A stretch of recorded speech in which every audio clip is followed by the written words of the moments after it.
Amiga, tu sabia que um monte de invenção que hoje, assim, no dia a dia da gente, elas foram feitas por mulher, tu sabia? Mas, tipo assim, raramente as meninas levam crédito por isso, velho. Eu fico passado. Mentira, sério? Me conta essa história aí direito. Pois é, gente. O Wi-Fi é um exemplo de um caso desses daí. A tecnologia que serve de base para ele hoje foi desenvolvida por uma mulher. Ah, é verdade. Foi a Hedwig Eva Maria Kissler que desenvolveu essa tecnologia. Mas ela era mais conhecida como Hedy Lamarr, porque ela era atriz também. Então esse era o nome artístico dela. Então ela era uma atriz e uma inventora também, né? Menina, eu soube tem pouco tempo isso aí, viu? Até porque com um nome difícil desse, eu vi que só depois de muitos anos é que ela foi reconhecida como inventora aí desse sistema todo, que é útil pra caramba, né? Pois é um absurdo isso. Até hoje a gente precisa ficar lutando para que reconheçam que mulheres são inventoras também, cientistas. Mas hoje a gente recebe uma convidada que vai ajudar a gente a sair dessa ignorância, né? É a professora Letícia de Santos Pereira.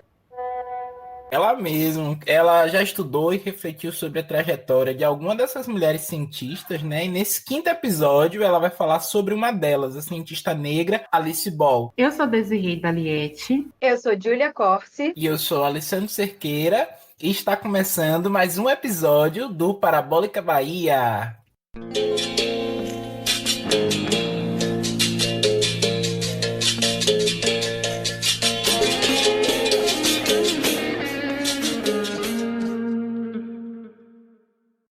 Bem-vinda, professora Letícia. A gente queria agradecer muito a sua presença, de poder gravar esse episódio com a gente. É uma honra te entrevistar. E pra galera que está ouvindo a gente, né, nossas ouvintes e nossos ouvintes, eu queria que você falasse um pouco sobre você mesma, assim, de onde você é, qual a sua formação, quais são os seus interesses profissionais, ou o que você achar que é importante para a galera aí de casa ouvir sobre você. Fique à vontade. Oi, gente.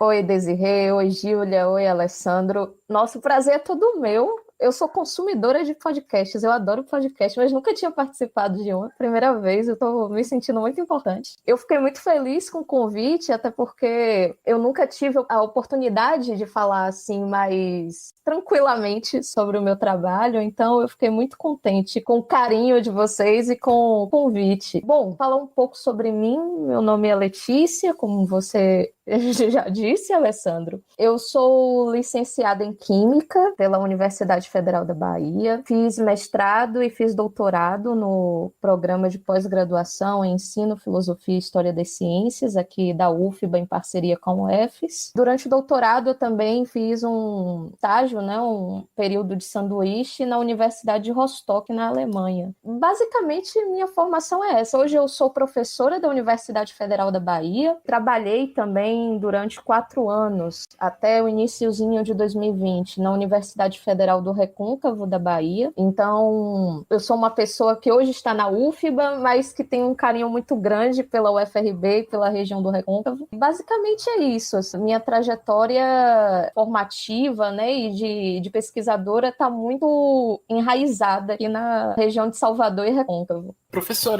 assim, na sua opinião, as mulheres elas teriam assim o mesmo espaço de atuação e reconhecimento nas ciências exatas, físicas, químicas que os homens? Como é a sua percepção sobre isso? Olha, Alessandro, eu acho que não. E não é uma percepção só da minha vivência, mas é uma percepção também baseada em leituras, né, em pesquisas. Pesquisadoras e pesquisadores têm mostrado isso nas últimas décadas, né, dessa lacuna que há entre homens e mulheres no campo das ciências, né, principalmente das ciências naturais e das ciências exatas. Na minha trajetória como estudante de licenciatura em Química, eu não percebia tanto esse problema, porque para mim, enquanto estudante, o curso era muito homogêneo em relação a gênero. A gente tinha um grupo de mulheres, de estudantes mulheres, do mesmo tamanho, na mesma proporção que o grupo de estudantes homens. Mas aí eu comecei a perceber que, e muito tempo depois, a maior parte dos professores eram homens. E que em alguns cursos, como o curso de física, que embora eu não tenha cursado, mas eu convivi muito com colegas da física, era um curso predominantemente masculino. Eram eram pouquíssimas mulheres no curso. Se eu não me engano, na minha graduação inteira, eu só conheci 3 meninas do curso de Física. E eu acho que o número total de alunas naquele período era 5. Então, das 5 existentes, eu conheci 3.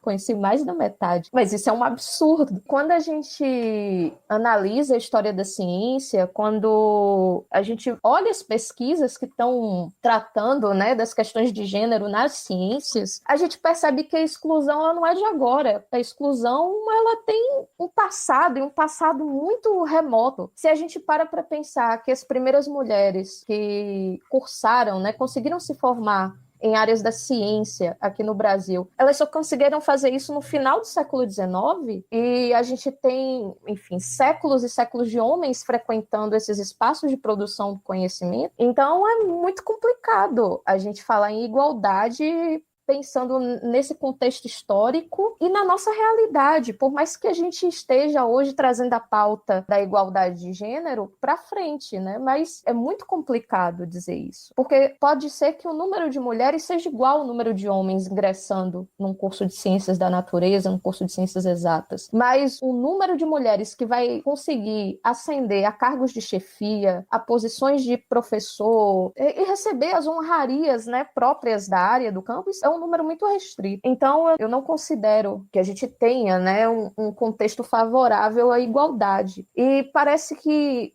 o Brasil tem caminhado por vias tão tortuosas e tão nefastas. A gente tem visto pautas absurdamente conservadoras, né? Coisas que deixariam, talvez, um homem, uma mulher da Idade Média até de cabelo em pé. Eu estou exagerando.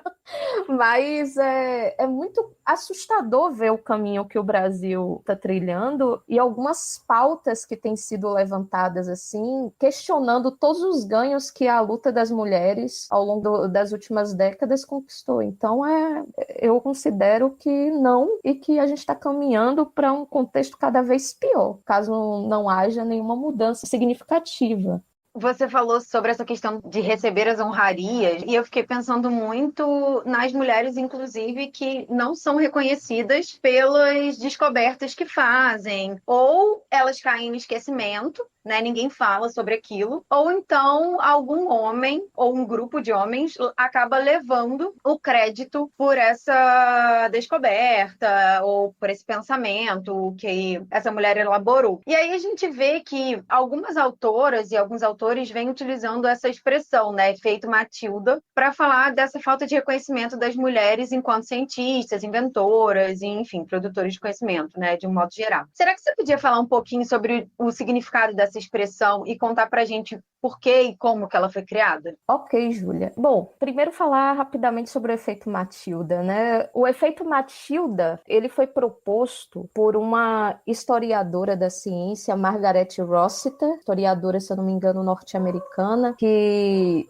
dedicou a carreira dela às discussões sobre gênero e ciência. A ideia, né, do efeito Matilda é justamente caracterizar essas situações nas quais as mulheres elas têm o seu papel, né, os seus méritos minimizados ou completamente excluídos, né, jogados fora para favorecer, para privilegiar a imagem de um homem que orbitou o seu trabalho, que orbitou a sua ação, né? O interessante é que a Margaret Rossiter, ela cunha essa expressão efeito Matilda, pensando no trabalho de uma outra mulher, que é a Matilda Gage. Então, a Margaret Rossiter, ela vai cunhar esse termo em homenagem, né, se referindo a uma outra cientista, né? Na verdade, eu não sei exatamente se ela era uma cientista, fico na dúvida. Aí fica confuso para quem está ouvindo. Mas em homenagem, né, a Margaret Rossiter, ela vai cunhar esse termo em homenagem a uma sufragista chamada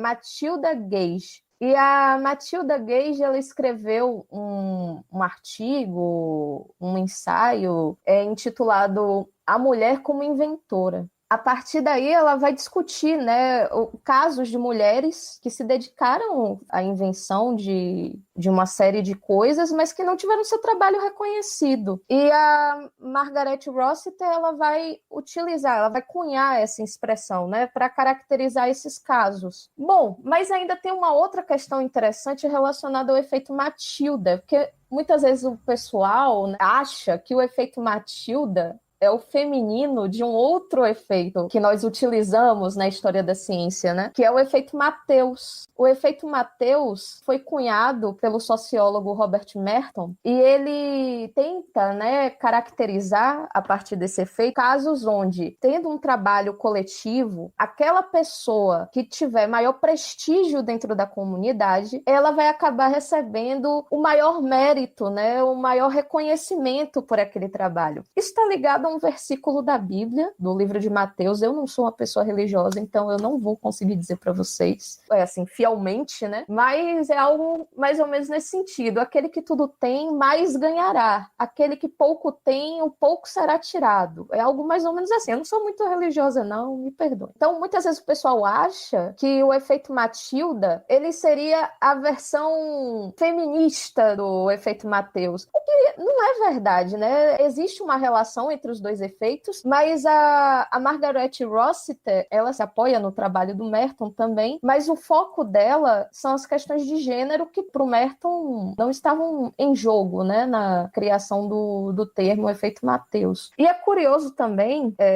isso eu soube recentemente em algumas leituras, que o próprio Merton é acusado de ter cometido um efeito Matilda, né, com uma das colegas de trabalho. Então, é muito curioso que se faça esse paralelo, né? Porque o próprio criador do efeito Mateus cometeu o efeito Matilda. Mas seria basicamente isso. E é interessante perceber que isso é uma coisa que não está só presente na história da ciência, isso está presente no nosso dia a dia, principalmente quando a gente vê casos de homens que trabalham com mulheres e quando essas mulheres são suas cônjuges, suas parceiras, isso parece que fica mais nítido.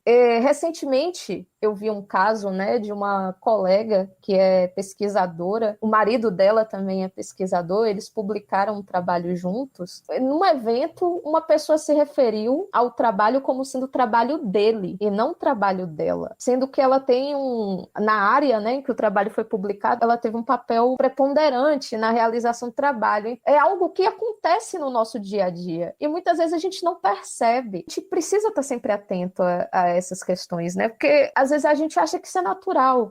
É natural que o nome do autor homem, né, apareça primeiro, seja citado primeiro. Não é natural. E a gente precisa começar a refletir mais sobre essas questões, assim, perceber essas situações. Elas não são restritas aos livros de história, elas estão presentes no nosso dia a dia também, e é muito difícil, às vezes, pra gente perceber. Acho que é basicamente isso, assim, de forma simples. Eu ia fazer um comentário, né, que saíram pesquisas recentes falando como as mulheres acadêmicas, né, também foram bastante afetadas na pandemia, por conta das diversas jornadas de trabalho. Então, as mulheres tinham um trabalho intelectual, mas também um trabalho doméstico, o trabalho muitas vezes de maternar. Então, como esse trabalho fica comprometido, né? E ainda você entra na academia, tem todas essas disputas ainda no meio acadêmico para você ser reconhecida, né, enquanto cientista. E falando sobre disputa, né, sobre luta, eu queria que você comentasse sobre o caso específico das mulheres negras. Se você acha que existe alguma barreira, né, além do gênero, para fazer pesquisa ou para ser reconhecido enquanto cientista. Perfeito. Eu vou fazer duas coisas. Eu vou comentar primeiro o seu comentário, que eu achei ele bastante pertinente. Eu falo de uma situação relativamente privilegiada nesse sentido, porque eu não tenho filhos, eu não tenho marido, e o marido é um elemento complicador na carreira da mulher, por mais companheiro e compreensivo que ele seja, é um elemento complicador. Então, mas eu acompanho, né, a trajetória de muitas pessoas ao meu redor e eu percebo que o lema publique ou pereça, na pandemia, pensando na vida de uma mulher que precisa dar conta do trabalho, dar conta do marido, né, das demandas do relacionamento, dentro desse contexto de pandemia, né? E principalmente da conta dos filhos, que muitas vezes é um trabalho completamente dela. Às vezes não há esse apoio, né, do cônjuge nesse processo de acompanhamento, de educação mesmo, criação das crianças. Usar esse lema publica ou pereça para uma mulher nesse atual contexto é muito escroto. Para usar um termo popular, é muito escroto. É algo absurdo. E o que as pesquisas têm mostrado justamente vão de encontro à primeira pergunta, a pergunta que o Alessandro me fez. O nosso contexto ele não favorece a equidade no campo da ciência, porque as mulheres elas estão super atarefadas com demandas para além do seu trabalho e elas não conseguem apoio de outras pessoas, né, do seu círculo familiar. Isso é muito difícil. A gente sabe que o trabalho acadêmico é uma loucura. A gente precisa atender demandas de órgãos de financiamento, demandas internas, né, do departamento, da instituição. A gente precisa manter um certo nível de produtividade se quiser entrar em alguns espaços. Então, para uma mulher, no contexto de pandemia, se colocar nesse contexto e brigar de igual para igual com um homem que não tem as mesmas demandas que ela tem, é muito injusto. Eu acho que essas pesquisas têm demonstrado algo que era tacitamente sabido por nós. É que as mulheres, elas têm uma dificuldade, elas enfrentam barreiras muito maiores para se manter na academia, no ambiente de trabalho, com o mesmo nível de produtividade que os homens, de uma forma geral. Mas agora, indo para a pergunta que trata do caso das mulheres negras, eu acho que, assim como o homem ele vai ter privilégios em relação às mulheres, de uma forma geral, quando a gente pensa nesse grupo, né, nesse grupo complexo e multifacetado chamado mulheres, a gente também pode perceber, né, diferenças entre os membros desse grupo. Quando a gente fala em mulheres negras, a gente fala em uma parte desse grupo que, para além da discriminação de gênero, sofre discriminação racial no seu dia a dia, muitas vezes de forma muito mais nítida, muito mais evidente do que o preconceito de gênero em si. E a gente está falando de Brasil, né? Estamos no Brasil e a gente sabe que o racismo, né, é algo que as pessoas negras enfrentam diariamente. Tudo bem que existem locais onde isso vai ser um pouco pior, as coisas vão acontecer de forma mais absurda, né, mais frequente, mas é algo que está no nosso dia a dia. Estamos em Salvador, a cidade mais negra do Brasil, pelo menos é o que mostram as pesquisas, mas tipo, casos de racismo são diários na nossa cidade. E pensando, agora trazendo um pouco a discussão para as mulheres negras na ciência, eu acho que só o fato, por exemplo, se eu perguntar para alguns colegas dentro da universidade se eles conhecem um cientista negro ou uma cientista negra, e me disserem, cita um, muitos não vão saber responder. Por quê? Onde estão esses cientistas? Eles não existem? Essas cientistas negras não existem? Não, eles estão por aí. Inclusive estão trabalhando com a gente. Mas por que a gente não reconhece aquelas pessoas enquanto cientistas? Por que a gente não olha para eles e vê um cientista? O que é que faz com que o nosso imaginário coletivo de cientista seja um homem branco e não uma mulher negra? Eu acho que tudo isso é sintomático dessa situação, da grande barreira que existe para as mulheres negras se imporem na ciência. E não só na ciência, na academia de uma forma geral.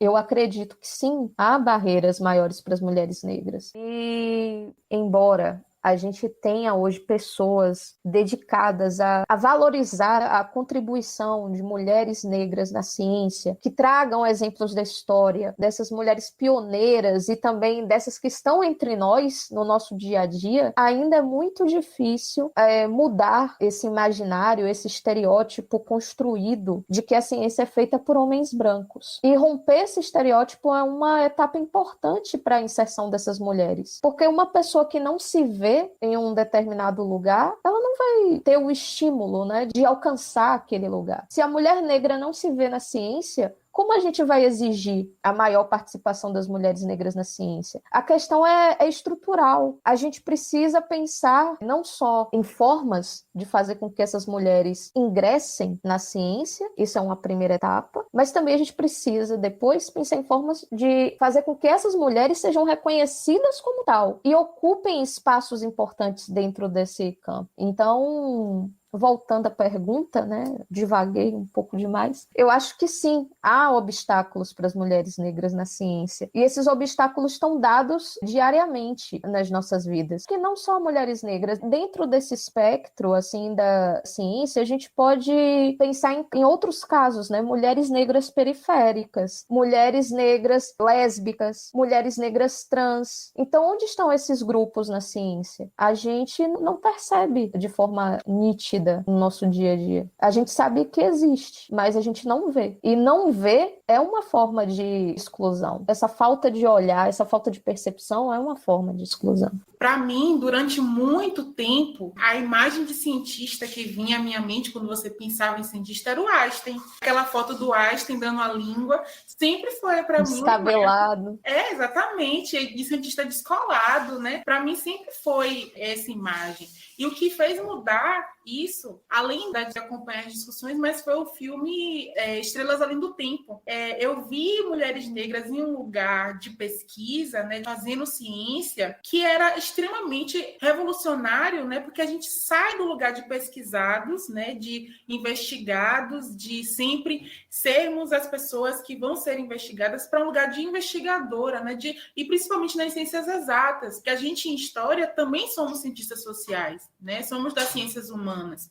Isso para mim já era dado, mas nas ciências exatas isso para a gente fica muito abstrato. Quando a gente tem trabalhos como o seu aqui com a gente, né, falando sobre isso, para nós assim importantíssimo, porque isso quebra, além do que eu pensava, né, quebra uma noção que para muita gente ainda é assim. Perfeito. É muito triste que a gente não estimule assim essa construção do imaginário coletivo, principalmente entre as crianças. Eu falo assim do imaginário coletivo pensando na sociedade em geral. Por exemplo, eu vou trazer para um exemplo pessoal. A minha primeira lembrança assim do que seria um cientista foi assistindo televisão, foi vendo TV Cultura, Mundo de Bikman, um cara de jaleco verde, cabelo para cima e uma ajudante mulher, mas que ela não era cientista no programa. Ela era ajudante, ela não era cientista. E um rato, né? Um homem vestido de rato. Para mim, aquele ambiente era um ambiente da ciência na minha infância, entendeu? Isso foi mudando ao longo da minha trajetória. Poxa, e se eu tivesse naquela idade visto uma mulher cientista? Uma mulher negra cientista. Pô, isso seria o que o Bikman suscitou em mim. Uma Bikman mulher e negra suscitaria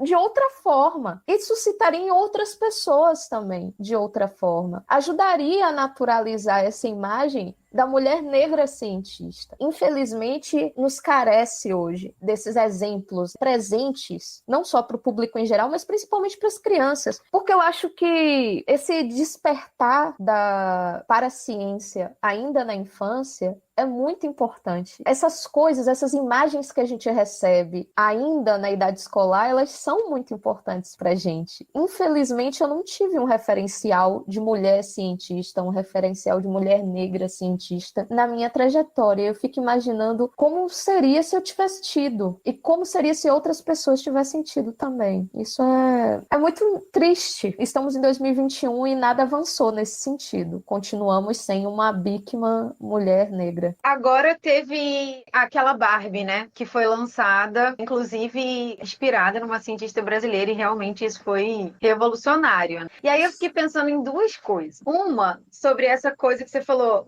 onde estão essas mulheres? Essas mulheres estão por aí. Isso é muito importante por causa de tudo que você falou até agora, que essas mulheres negras cientistas que estão aí sejam realmente colocadas em foco a partir de iniciativas como essa, por exemplo, da Barbie, né? Ou de outras, enfim. Porque a gente sabe que elas estão por aí, mas que deveria haver muito mais mulheres negras cientistas do que existem, porque a gente sabe de todos os percalços que essas mulheres têm na hora de ocupar essa posição, né, de cientista, de inventora, de intelectual, não só por conta de questões sociais e do preconceito que elas mesmas vivenciam no seu dia a dia e que dificultam esse acesso ao ensino superior e tal, mas também por conta de que simplesmente elas não se imaginam como cientistas. Porque é aquela coisa, gente, se você não tem, ninguém nunca vai pensar em botar, sei lá, uma luva no pé, porque nenhuma criança vai pensar em botar uma luva no pé, e ela nunca viu ninguém com uma luva no pé. Então, assim, esse exemplo não foi bom, porque criança faz coisa que até Deus criança duvida. faz isso, né? Criança faz isso. Mas alguma coisa que ela deveria fazer e ela não faz se não ensinarem, sabe? Sim, sim. Porque ainda tem essa questão. A questão geopolítica, ela tá ali e a gente também não percebe. Então, quando eu vou falar de mulheres negras na ciência, eu vou privilegiar as mulheres negras norte-americanas. Danem-se as brasileiras, danem-se as mulheres africanas, as mulheres dos vários países de África que não estão ali contempladas. Enfim, essa questão geopolítica, ela permeia tudo isso e muitas vezes a gente não percebe, a gente se esquece de olhar para esse recorte. Eu acho que a gente precisa também pensar na nossa própria posição enquanto pesquisador, né? A gente que trabalha com história, vocês trabalham mais do que eu, inclusive, quando a gente pensa, quando a gente está ali focando, né, em um personagem, em um determinado contexto, a gente está ali muito envolvido com aquele contexto, pelo menos comigo isso acontece um pouco. Às vezes eu tenho uma catarse, assim, no meio do trabalho e eu desperto para um momento de me colocar também no meu contexto. E eu percebi, eu me coloquei no meu contexto há pouco tempo.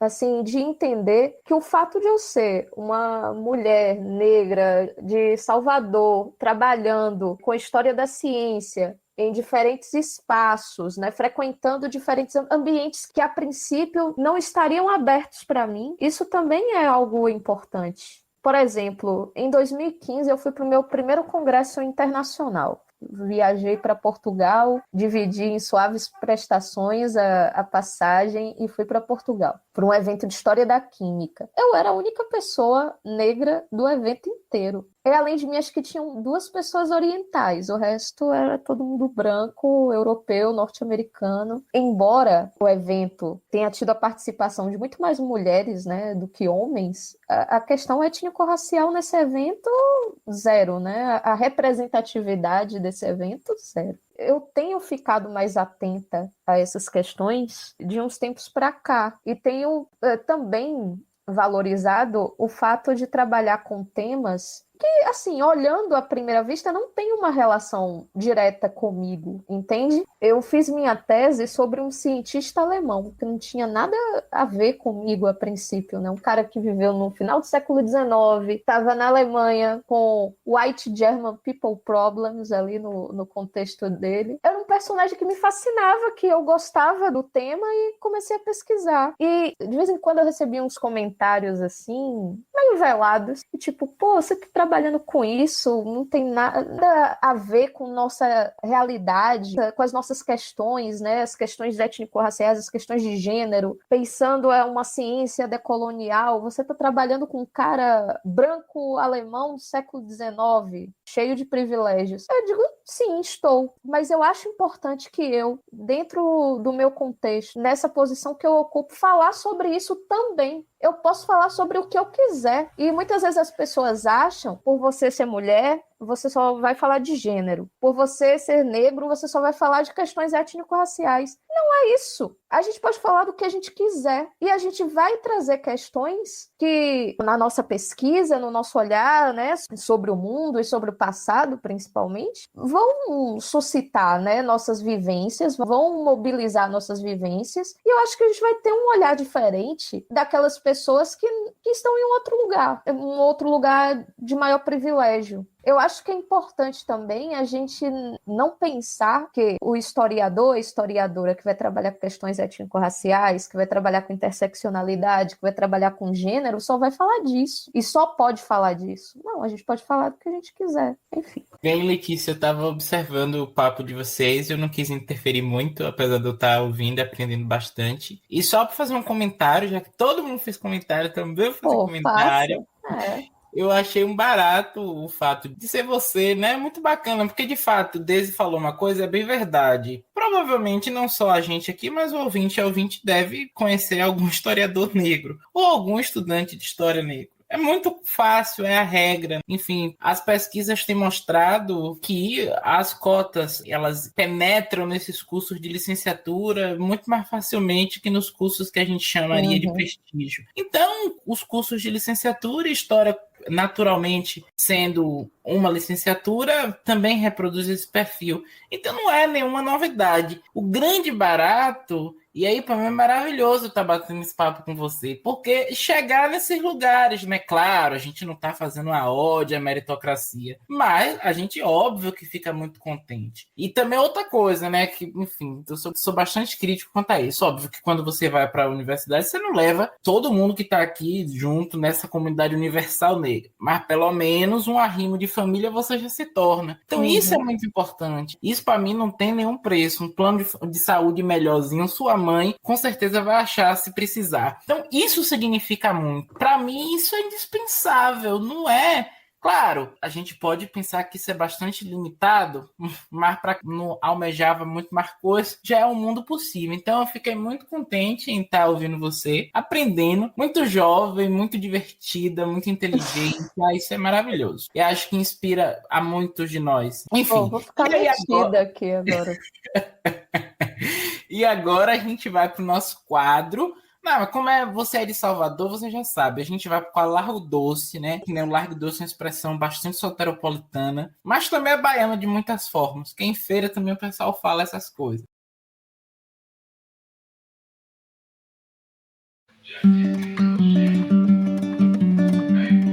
Nesse quadro, a gente quer que você fale isso, né? Largar o doce, dá uma dica de música ou um lugar para visitação, né? Do tipo museu. Pode ser um ou pode ser todos esses. Um filme, um livro. Não precisa necessariamente bem assim, cult, uma coisa assim. Não precisa, inclusive, porque, só para recapitular, quem viu o último episódio e que fui eu que fui entrevistado, eu não dei uma dica cult, porque eu não dou dicas cults. Eu não consumo essas coisas.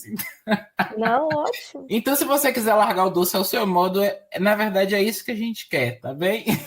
Caramba, eu indico, visite Cajazeiras. Cajazeiras é o melhor bairro de Salvador. Eu morei em Cajazeiras durante 13 anos, quase 14 anos da minha vida. Saí de lá, mas continuo lá. Porque eu, minha mãe, a gente está sempre indo em Cajazeiras. E Cajazeiras é um lugar muito diverso, assim. Tudo é barato, tem uma feirinha muito boa que você encontra de tudo. O comércio de Cajazeiras é excelente. E Cajazeiras tem um ponto turístico muito bonito, que é a Pedra de Xangô. A Pedra de Xangô fica numa área que eu já acho que é Fazenda Grande 2 de Boca da Mata, ou ali é Fazenda Grande 4, eu não sei exatamente, porque bairros em Cajazeiras é meio difícil definir, né? Onde terminam a Cajazeiras, onde começa a outra. Mas a Pedra de Xangô é uma área muito bonita, inclusive a Prefeitura de Salvador tem o projeto de fazer com que aquela região vire um parque ecológico. É uma área frequentada pelos religiosos, né? Dos grupos de matriz africana, né? As religiões de matriz africana. Assim, é uma área muito bonita, vale a pena ir. Vá de manhã para desfrutar de toda a beleza da região. Não vá de noite porque pode ser um pouco perigoso. Não é um lugar muito movimentado. Mas de manhã dá para visitar tranquilamente. E aí você sai da Pedra de Xangô, já vai no shopping de Cajazeiras, vê um filme. É o cinema mais barato de Salvador, inclusive. Enfim, frequente Cajazeiras. Cajazeiras é muito legal. Cajazeiras você entra, você não quer mais sair. Essa é a minha indicação.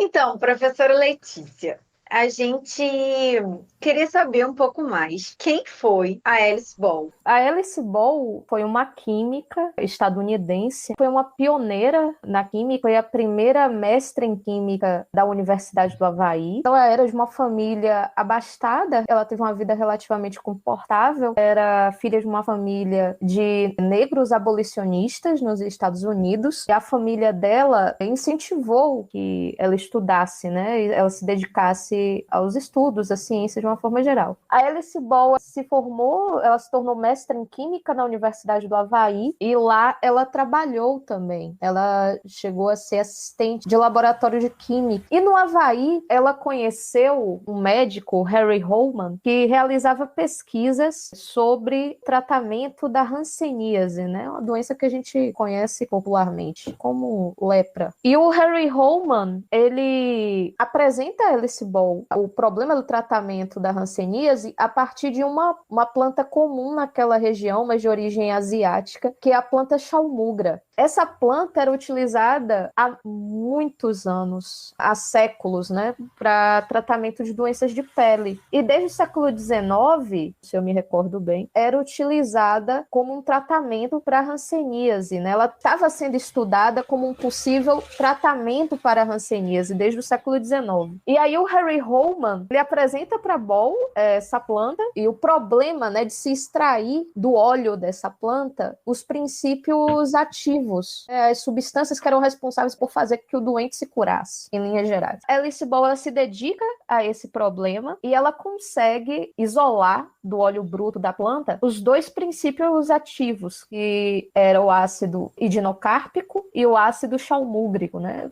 Falando difícil aqui para o povo da química, né, entender. Mas são duas substâncias que tem lá no óleo que eram responsáveis pela cura. E ela consegue separar, né, identificar essas substâncias, extrair essas substâncias, porém ela morre antes do trabalho dela ser publicado. E aí quem acaba concluindo os trabalhos e assumindo completamente a autoria desses trabalhos é o chefe da Alice Ball, o Arthur Dean, que depois se tornou, inclusive, reitor da Universidade do Havaí, né, presidente, como eles chamavam, e assumiu para si o mérito dos trabalhos e reduziu a contribuição da Alice Ball à contribuição de uma assistente qualquer que trabalhou com ele. Não deu para ela o reconhecimento pela pesquisa e pela extração dessas substâncias. Então, a Alice Ball fica, né, oculta, né, da historiografia durante décadas. No final da década de 70, início da década de 80, dois pesquisadores vão redescobrir a Alice Ball, né, vão mostrar o papel dela para as pesquisas no campo do tratamento da hanseníase. Foram dois pesquisadores, o primeiro foi a Catherine Takara, uma historiadora do Havaí. Ela estava escrevendo um trabalho sobre as mulheres negras no Havaí e descobriu nos arquivos da universidade documentos sobre a Alice Ball, né, e conseguiu reconstruir a história dela.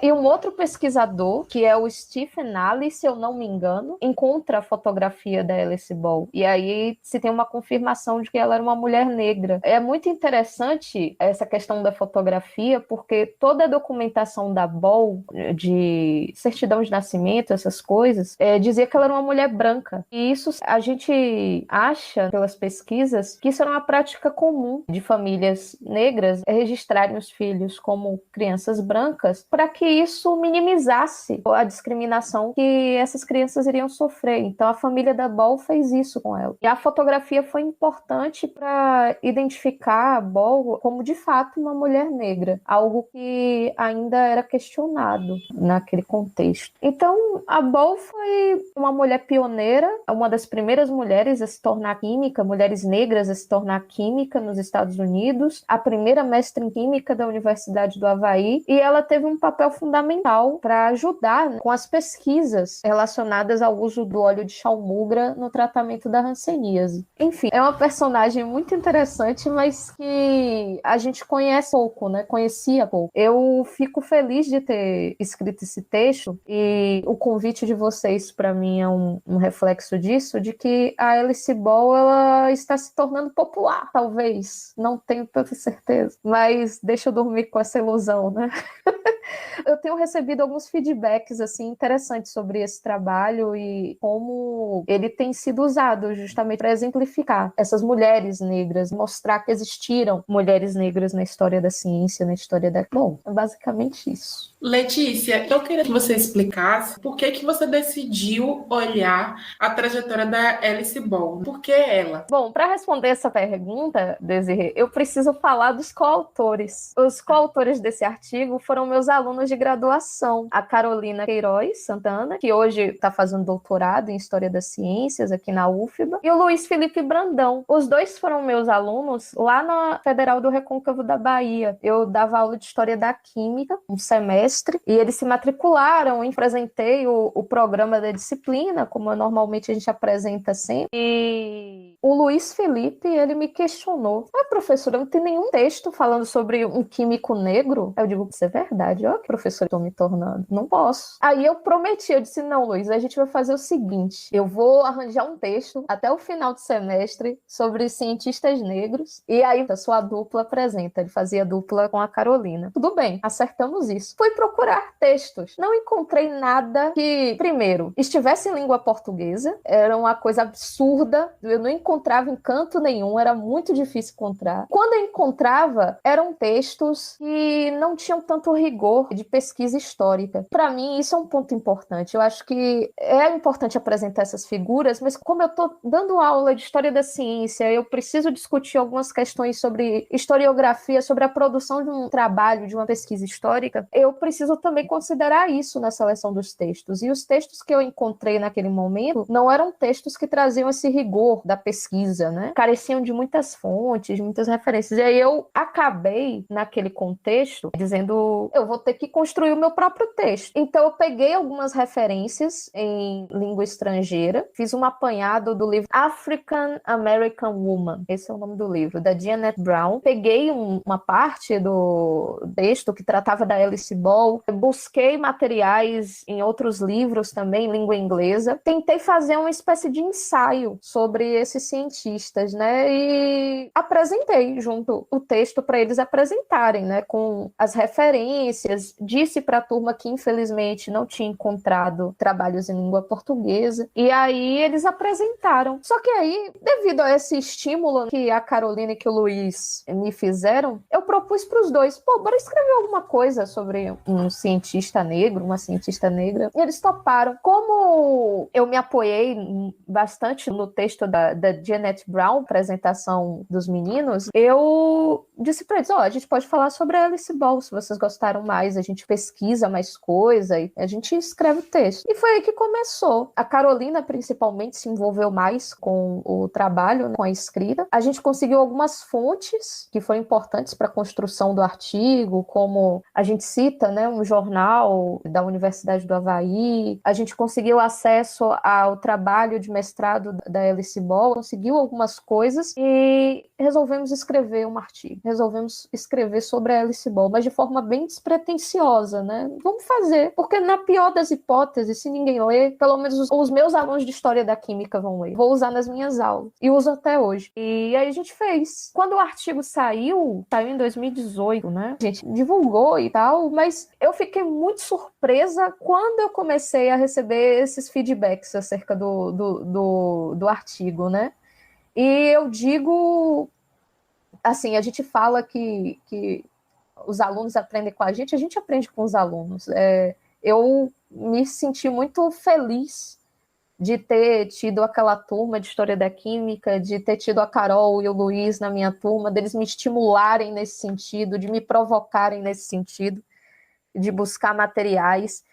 E, enfim, eu também estava vivendo naquela época da escrita do texto um contexto favorável assim para essas discussões, porque eu estava matriculada numa disciplina da pós, com duas professoras do programa de pós-graduação em Ensino, Filosofia e História das Ciências, né, a Catemari Rosa e a Bárbara Carini, e eu estava começando a discutir de forma mais sistemática essas questões, né, coisas que eu tinha interesse, mas eu não me debruçava para estudar mais, para pesquisar, e aquele contexto favoreceu também a escrita do artigo. Então, foi basicamente isso. Inclusive, importante destacar, vai sair uma segunda parte desse texto, agora, no final do ano, em uma outra revista. Já está no prelo, inclusive, o artigo. E nós utilizamos essa história que a gente apresentou nesse primeiro trabalho da Alice Ball para construir uma sequência didática para aulas de química no ensino médio. Então, uma forma da gente trazer essa história para o estudante que está ali no ensino médio também, né? A partir dessa proposta, né, de intervenção didática. Deve sair lá para novembro na revista Química Nova na Escola. Não é jabá, a revista tá aí online. Já tá no Prelo, inclusive, dá para já ver o artigo, né? Não tá ainda na revista impressa, mas já tá lá disponível online. E esse artigo que tá para sair, o trabalho, né, a sequência didática foi, assim, coisa da Carolina, entendeu? A Carol que tomou a iniciativa, a Carol que fez a sequência didática, eu orientei, eu acompanhei, mas o grande esforço ali, né, desse segundo artigo é o da Carol, de pensar em como trazer essa história para o ensino médio. Nossa, é incrível. Eu não tinha nem ideia de que era uma história como essa, assim. Muito bacana. Nossa, eu adoro dar aula de História da Química. Todo semestre eu tenho uma descoberta nova com os estudantes. E esse semestre em particular, com a Carol e com o Luiz, foi um semestre memorável. Colho frutos, assim, dessa convivência com os meus alunos sempre. E esse é o melhor exemplo, com certeza. Letícia, como que você diria que a interseccionalidade te ajudou a pensar a trajetória da Alice Ball? Olha, foi muito importante. Eu preciso dizer que naquele período em que eu estava dando aula de História da Química, a ideia de interseccionalidade ainda não tinha passado por mim. Era algo que eu não conhecia. E aí eu fui ler,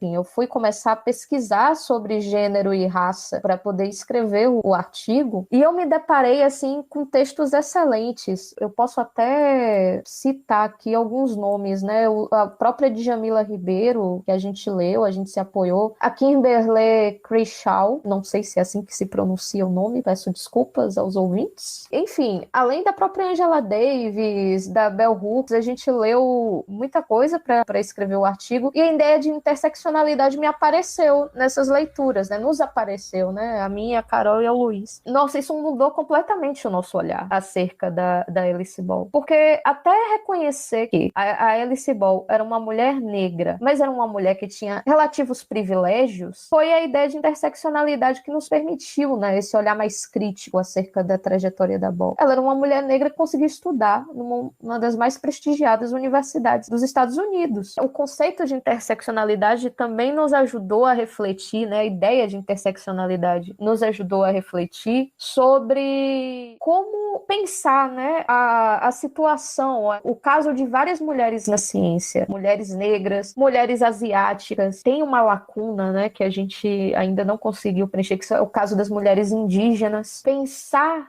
como essas camadas, né, como essas questões se sobrepõem na existência de um indivíduo e afetam a trajetória desse indivíduo, assim, foi fundamental para nós. Não tratar gênero e raça de uma forma aritmética, sabe? Você soma gênero com raça, vai dar uma situação de mais exclusão. Não é isso. A gente precisa entender o contexto e como esses marcadores interferem naquele contexto, né? Eles interagem com aquele contexto. Isso foi fundamental para o nosso trabalho. Foi um passo importante para nós. Quadro musical.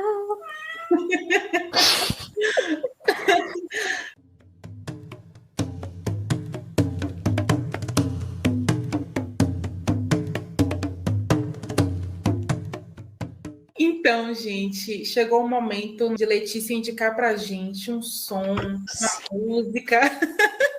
Nossa. Algo para se conectar musicalmente também. Caramba, eu sou a pior pessoa para indicar música, porque eu escuto basicamente duas coisas. Brega, música brega, eu gosto muito, e rock dos anos 80, que eu sou apaixonada. Mas hoje eu pensei muito, eu refleti muito para indicar uma coisa um pouco mais interessante aqui. Não hipster, Alessandro, porém interessante, sabe?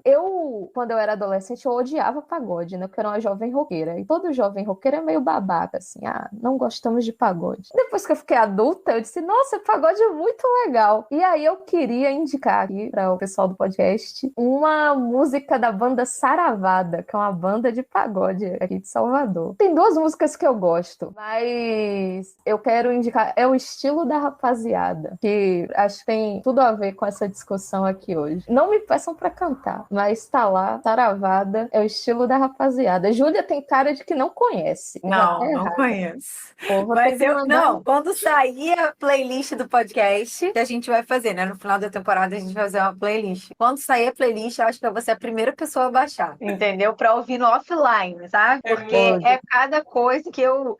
Acho que a única indicação que teve que eu conhecia é o Tábua de Esmeralda do Jorge Benjor, né? Que eu adoro Jorge Benjor. Nossa, eu amo o Jorge Benjor também, tá aí. Eu também escuto muito Jorge Benjor. Eu uso esse álbum para dar aula de História da Química. Eu Tá amo vendo? Jorge Benjor. Amo, amo, amo.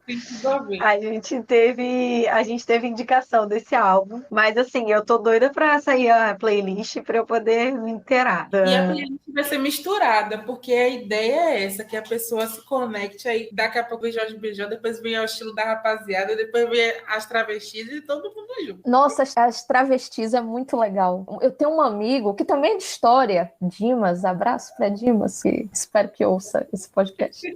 Eu tenho um amigo que ele me apresentou essa banda e eu digo, caramba, isso é muito bom, como alguém pode fazer algo tão legal e tão disruptivo. Nossa, usando palavras difíceis pra dizer que a banda é de foder. Gente, eu adorei, velho. As travestis é muito legal, velho. Pra minha indicação, eu super indiquei porque eu adorei. Inclusive, eu e um amigo escrevemos um texto sobre as travestis que vai sair num livro, só que nunca vai ficar pronto esse livro, mas vai sair no livro. A gente está analisando os clipes, né? Uma fuga, né? Porque, enfim, eu sou historiador de coisa mais antiga, mas eu falei, isso aqui tem que dar uma análise, tem que analisar esse negócio aqui, porque tá muito bom, mas é isso. Brincando antes de você entrar, que na parte da música, a gente tava brincando, tomara que ela indique a música Letícia. Eu gosto da Vaqueiro também. Eu não sou fã de sertanejo, mas essa música, eu gosto de Thierry. Tô doido. É muito bom.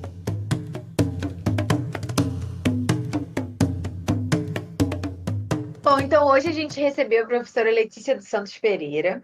Nós falamos sobre a presença das mulheres na ciência e como que ainda existem muitos obstáculos para que cientistas e inventoras tenham seus trabalhos reconhecidos e consigam também chegar nessa posição de intelectuais e produtores do conhecimento. A professora Letícia falou um pouco da trajetória de Alice Ball, uma química negra estadunidense que fez pesquisas na área do tratamento da hanseníase. E nós também conversamos sobre a importância de se olhar para certos marcadores, não só o gênero, mas também o marcador de raça, e sua influência na trajetória dessas mulheres cientistas.